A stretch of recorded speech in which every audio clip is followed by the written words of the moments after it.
নমস্কার, টিএনও নিউজে আপনাদের স্বাগত। আমি এআই নিউজ অ্যাঙ্কার পাখি। কৃষ্ণা অভয়ারণ্য জঙ্গল থেকে বের হয়ে লোকালয়ে মানুষের বাড়ি ঘরে চলে আসছে কিং কোবরা সাপ। গতকাল রাতে 15 ফুটেরও বেশি একটি কিং কোবরা সাপ রাজনগর থানার পাশে সঞ্জয় চক্রবর্তীর বাড়িতে ঢুকে পড়ে। সাপটি ঘরের সিলিংয়ের উপরে উঠে যায়।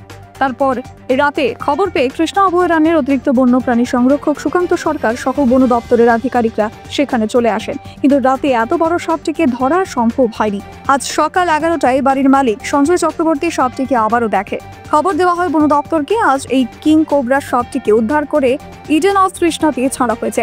তৃষ্ণার অতিরিক্ত বন্যপ্রাণী সংরক্ষক সুকান্ত সরকার জানায় যে গত 1-2 বছরে এরকম প্রায় 6-7টি সাপ তৃষ্ণার জঙ্গলে ছাড়া হয়।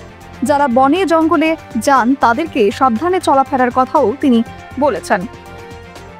এখনকার মতো সংবাদ এ পর্যন্তই। পরবর্তী নিউজ ও আপডেটস দেখার জন্য অবশ্যই চোখ রাখুন টিএনও নিউজের পর্দায়।